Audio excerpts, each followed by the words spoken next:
Hi everyone. So this class we are discussing about the various applications of polymers. In our previous sections we come across the various classifications, characterizations of polymers, and let us discuss on the pharmaceutical applications now. From ancient time onwards, the polymers are there in the pharmaceutical field and in the pharmaceutical drug development. In those times, we were continuously or regularly using the polymers as part of the conventional dosage form. And later on, it has started utilized in development of novel drug delivery systems like control release dosage forms, and it is utilized in drug packing, taste masking, used in capsules.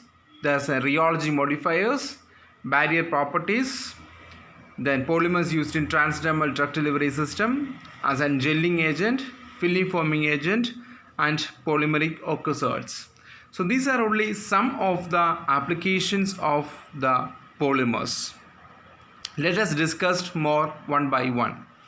So as I said earlier, it has been utilized in case of the conventional dosage form. As you know, the conventional dosage forms like the tablets.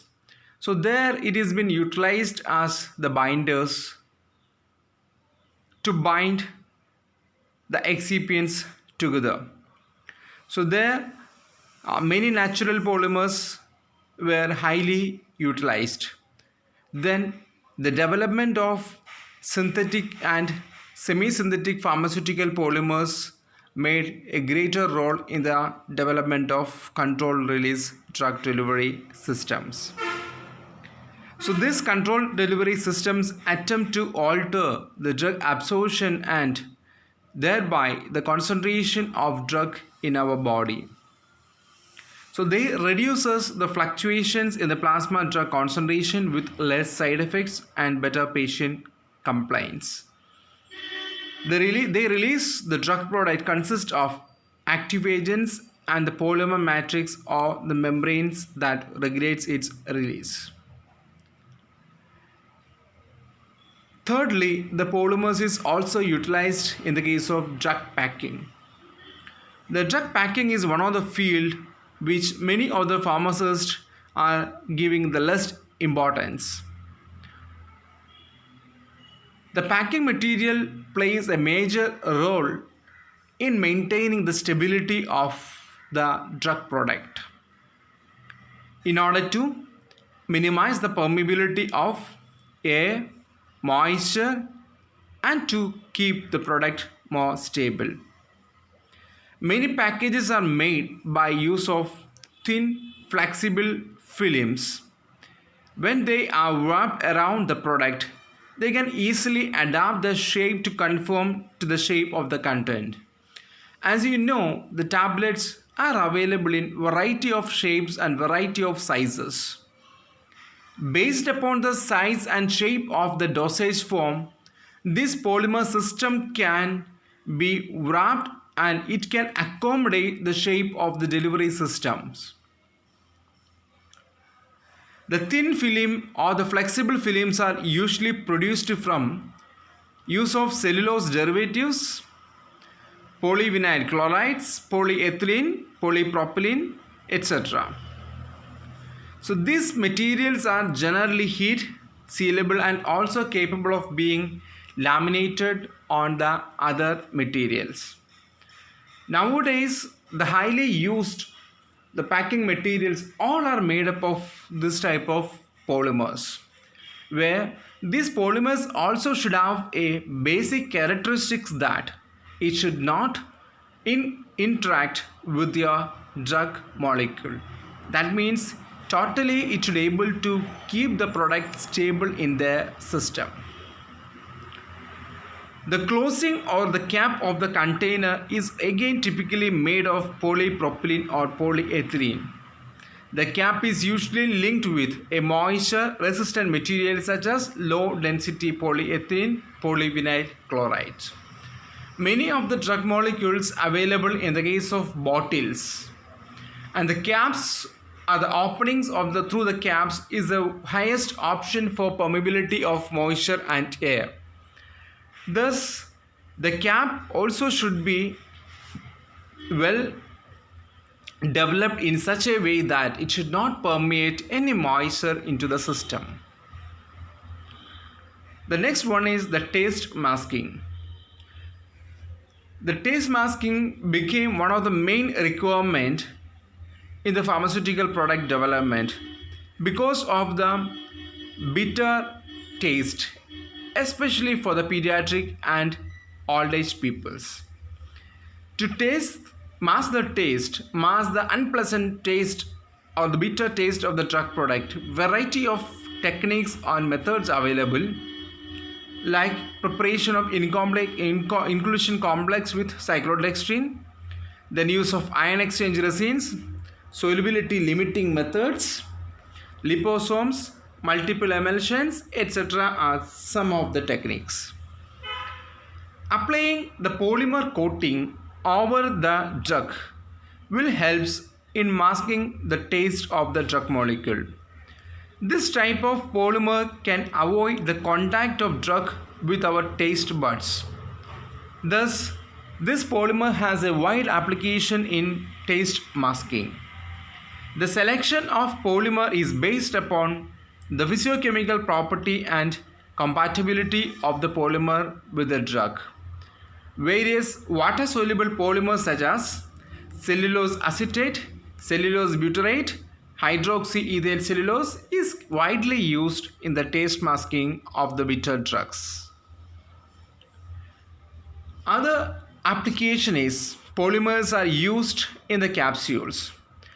In the conventional period onwards, the capsule shells are developed by use of gelatins, especially the hard gelatin capsules. This can be replaced by the arrival of the polymer hypermellose or hydroxypropyl methyl cellulose, commonly called as HPMC, was used to produce the hard gelatin capsules. Unlikely, the hard gelatin, the dissolution and the disintegration of HPMC capsules will reduce as the temperature increases above the 30 degrees Celsius. Thus, HPMC capsules are more advised to be taken with the cold water. The capsule's main advantage over the hard gelatin capsule is their wider consumer acceptance due to the fact that some of the ingredients are obtained from vegetable sources. Thus, in the case of capsule development also the polymers has been entered. Other one as a rheological modifiers in order to modify the viscosity while the development of any of the suspensions or emulsions wherever we required, or in the preparation of gels, we can incorporate the polymers which will limit the flocculation of the drug materials. Many polymers has been utilized as the suspending agents or viscosity modifiers. There can be of different classes like natural, semi-synthetic as well as synthetic polymers. Carbomers are cross-linked polymers that are also used as a viscosity enhancers because when these polymers gets neutralized, they can absorb and retain the water molecules. Another application is as a barrier property. That means the polymers can be utilized as a barrier for the drug molecule to protect the drug from some environment, to protect the drug from other drug molecules. We can have a barrier within the drug delivery system. So barrier polymers are used for many packing as well as protective applications. The movement of the drug molecule across this polymeric barrier material will be a difficult or a tedious process. After crossing the barrier polymer, the drug molecule moves to the polymer surface, deabsorbs and moves away. That means entirely or total these barriers act as a protective layer over the surface. Suppose if you want to protect the drug molecule from another drug molecule, there should be a separation between these drugs, because this is available as a combination in a particular tablet. It's a combination of two drug molecule. So when we develop the system like this, when we require a separation between these two drug molecule, we can create a barrier between this with the help of certain polymers. This prevent or limit the permeability of your drug molecule across this polymers, and it keep the drug molecule more safer and effective and stable for a longer period of time. Next is polymers are widely used in transdermal drug delivery systems. These systems contain high amount of active pharmaceutical ingredient incorporated in a polymer matrix system. The polymer used in the system must allow the drug to diffuse properly and get released through it. That is, the transdermal systems are applied over the skin. It may be available as a transdermal patch or something. The drug molecule what is incorporated inside the transdermal patch has to move from the transdermal patch. It has to cross the polymeric membrane, and it has to come out from the delivery system so that this drug can comes in contact with your skin, thereby it can permeate. Polymers should have the capacity to incorporate the large amount of active agents in a transdermal system. They should also be stable, non-toxic, inexpensive, and easily manufactured. These polymers can be again natural, synthetic, elastomers, and synthetic polymers. This natural polymers contains gelatin, cellulose derivatives, protein, wax, starch, gum, shellac, etc. And synthetic elastomers contains silicons, rubber, nitrile, neoprene, etc. And synthetic polymers like polyvinyl chloride, polyvinyl alcohol, polyethylene, polyamide, etc. are used. Next is the polymers can be utilized as a gelling agent. Gels are the semi-solid preparations. This gels has been utilized as a medium for the delivery of the drug for the both local as well as for the systemic effect. And this gel remains as one of the most popular and important pharmaceutical dosage forms. And some of the common gelling agents are acacia, alginic acid, bentonite, carbapenems, etc. Film forming agents. Film coating is one of the most commonly ancient method used for the preparation of sustained and controlled release dosage forms, leading to the evaluation of materials with film forming property. When the polymer solution is applied to the surface of the tablet, cohesion forces form bond between the coating polymer as well as this drug molecules. Thus, the polymers whatever you have, either as natural, synthetic or semi-synthetic, whatever might be, can be utilized for the coating of tablets, powders, capsules, whatever might be, whatever dosage form might be. So this polymers has a wide range of application with coating of your drug delivery systems. The next one is the polymeric ocularts.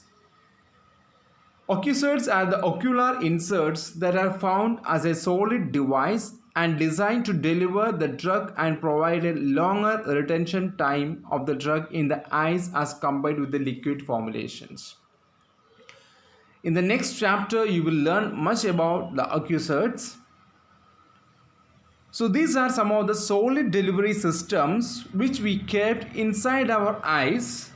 We have the natural or the conventional liquid dosage forms as well as semi-solid gel preparations, ointments for the eye applications. Other than that, the more advanced and novel delivery system for the delivery of the drug into the eye is the use of ocularts. Thus, the polymeric material used in this drug delivery system can be classified into three types, that is based upon their degradations. The first type is that are soluble inserts.